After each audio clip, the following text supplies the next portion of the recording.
Welcome back to the channel, everybody. Wanted to give a little midweek update on what's going on, as I know everyone is just waiting for that notification on the More Vintage race. They actually have one tonight, but I am not really prepared, so we are putting all of our eggs in one basket, and we're going on Saturday with a number of different drivers and a number of different cars. So did put a order in to go fast. Again, great service. Ordered everything up. Got some spare caster blocks, steering blocks, whole steering bell crank assembly, as well as some spare CVDs because I use these on all my RC10s because they're the 1.5 extended shafts. So I have those just in case we do have any failure. I can keep cars running, but thankfully, cross your fingers to date, I haven't had an issue with any of my fan RC cars. They've all been great, real durable, have run well, no slop. Have element springs coming. Those should arrive tomorrow. And the reason I'm going with the element springs is on the front of these, the element springs are a little bit shorter. So they're the same spring rate, but a little bit shorter so I can help with ride height. And the collars aren't all the way up, and that's where they are. Plus, they're a little bit softer than the silvers. We'll see. So what we're going to do is put the element springs on the fronts of both the long arms and have greens in the back, and then we'll use the silver as tuning options if guys want to utilize that. Yokomo Works 91 is all ready to go. Cut the bottom of the arms, put a 4mm spacer in there. Now my shocks look way better than they did before, where they were damn near like 90 degrees. So everything clears, nice and silky smooth with everything. So change the fluid out, and that should be ready to go. I'm going to take my 870 as well, because I love the 870, and I know a couple people have mentioned wanting to get a wheel on that thing, so I'm going to let some people take the wheel and see what they think about the old 870C run around. I think that car's great, and it'll be interesting to see that versus the 91 Works and what's going on with that. And someone did post something today, and I thought it was kind of interesting, is the 870C, guys, to make that competitive took a lot of work. Yeah, not only a lot of work, but a lot of money as well. Where I feel like the 91 Works straight out of the box is probably a better car. I mean, the arms are longer. You don't have to buy the JC Racing shaft, UJs. It comes with a top deck. It comes with a better, I think, belt system as far as the tension on there as well, because this thing's super smooth.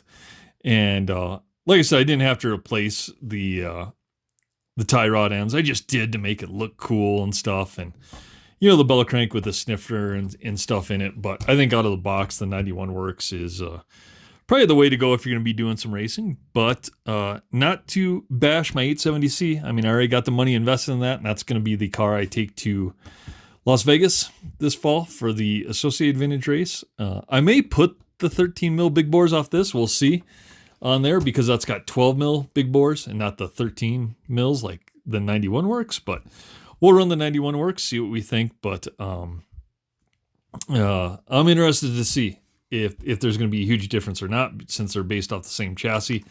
We'll see what people think, and we'll run this around. So plan on taking 5 cars. Unfortunately, our Schumacher is probably not going to be done. I've been meaning to put some time in it this week, and my B74, obviously, our Reedy ESC blew up, but I did get the hobby wing in yesterday.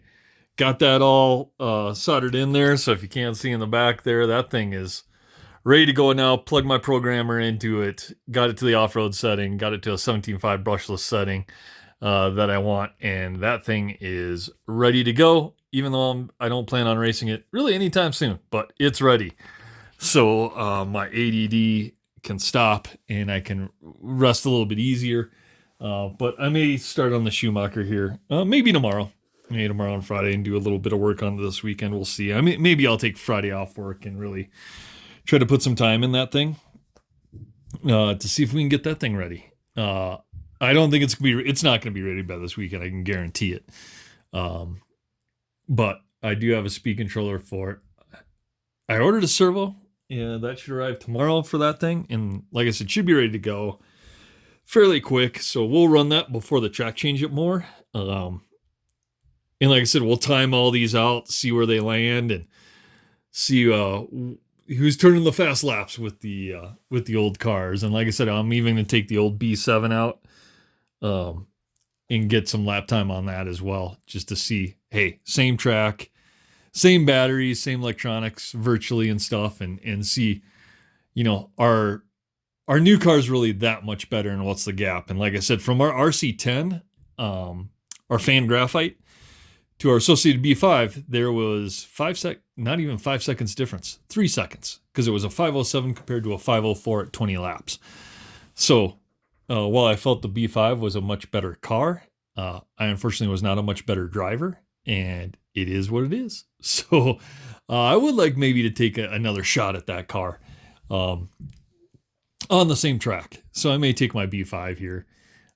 Maybe use it as my backup car when I take the Cougar or something like that, and run it again, because I would like to run on that layout, because I really think that is a 21 lap car on there, and I really think the B7 is probably a 22 lap car in 21.5 even. So we'll see. We'll mount up new tires and get those things all ready to go.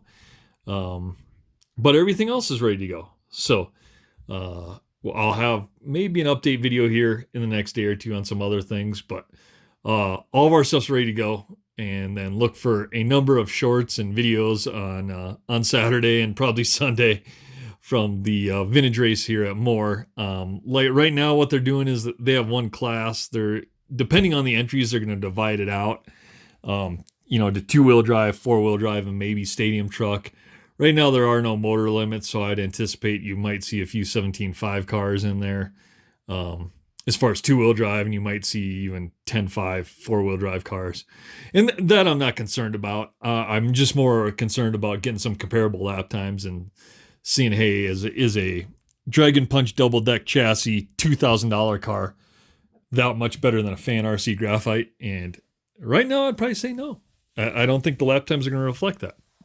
Or is like a mid-tier car, like our tub chassis long arm RC10. This one cost half the price of probably our Dragon Punch, because it was built out of a bunch of spare parts. And I did Dremel and cut the motor plate pretty poorly, but I did it anyway because race car.